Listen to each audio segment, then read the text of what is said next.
Halo teman-teman properti investor, juga teman-teman cost owner, kembali berjumpa dengan saya Willy Steven di channel Deal with Willy.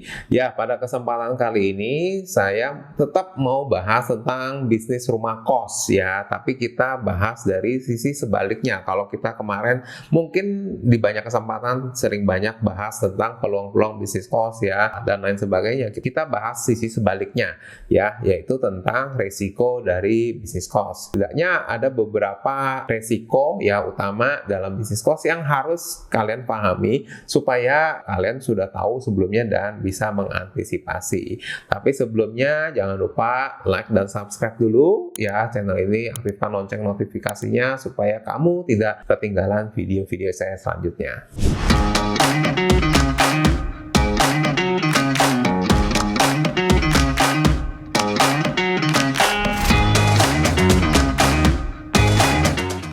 Ya, berbicara resiko bisnis cost ya, saya bagi ada beberapa hal. Kita mulai masuk, tapi saya akan bagikan yang paling penting justru di akhir ya, karena ini yang membuat kita harus benar-benar aware. Nah, kita mulai dari yang pertama dulu ya. Pertama adalah resiko finance ya, artinya dari bisnis itu sendiri.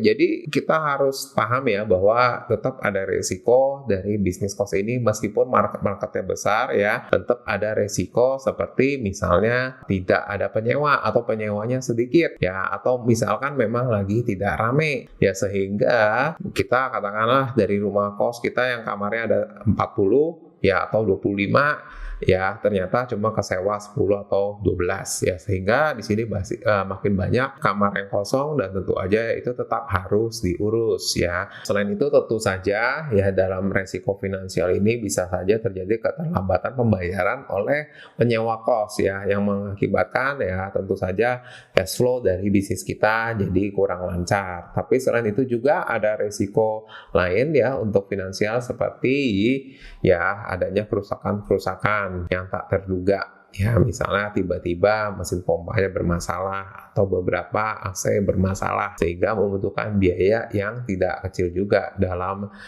bulan itu ya, dalam bulan berjalan. Nah, tentu selain itu ada juga resiko-resiko lainnya ya selain finansial, yaitu seperti resiko operasional ya. Dalam hal ini ya misalnya tentu ada masalah dalam operasional, misalnya contohnya terjadi tindakan pencurian ya, kemudian terjadinya pelanggaran atau tindakan yang tidak baik ya, yang tidak tertib dari penyewa kos ya. Tentu ini banyak sekali contohnya ya, itu merupakan hal-hal resiko yang tidak bisa dihindarkan tetapi harus kita ketahui terlebih dahulu sejak awal. Dan bukan tidak mungkin biasanya dari masalah-masalah ini ya kemudian yang berujung pada perselisihan dengan pihak penyewa tersebut ya, ini yang harus diantisipasi. Kemudian selain itu ada resiko lain seperti resiko keamanan. Berkaitan dengan resiko operasional tadi ya, memang ini juga tidak bisa dihindari bahwa keamanan ini merupakan aspek yang harus kita persiapkan ya, kita persiapkan supaya tetap bisa terjaga. Selain itu ada lagi resiko lain seperti resiko keselamatan. Tentunya dalam hal ini kita sebagai pemilik rumah kos itu harus mempersiapkan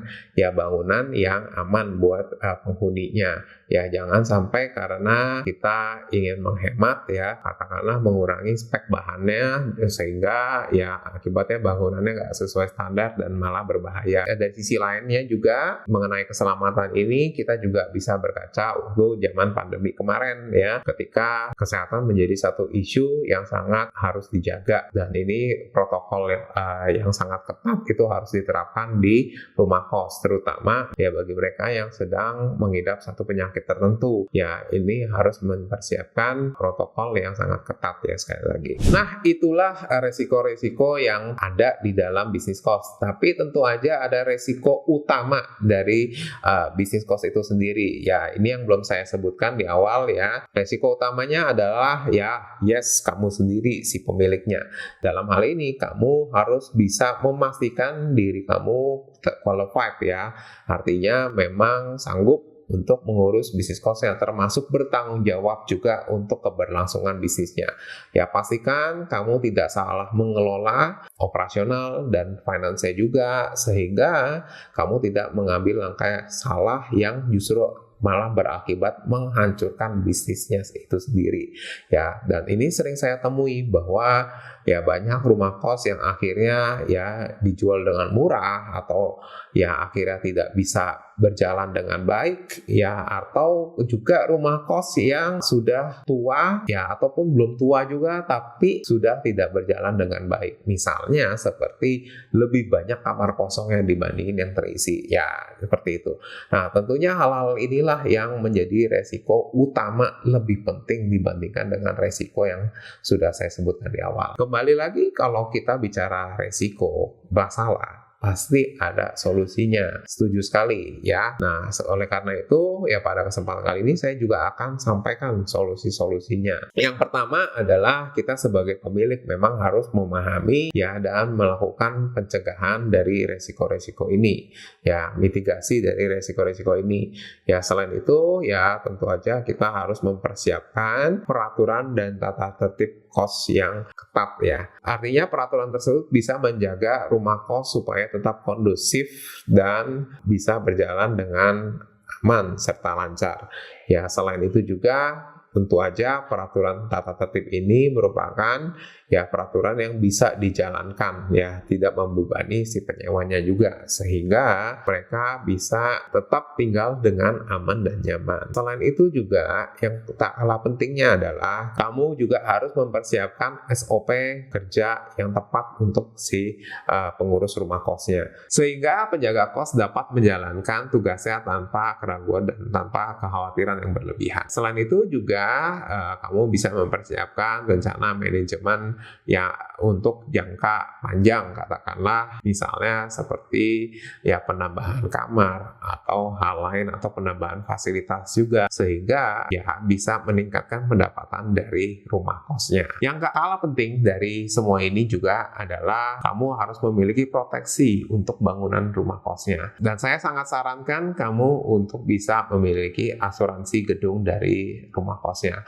karena kita tidak tahu kapan bencana bisa datang. Bisa saja seperti kebakaran, gempa bumi, dan kerusuhan misalnya.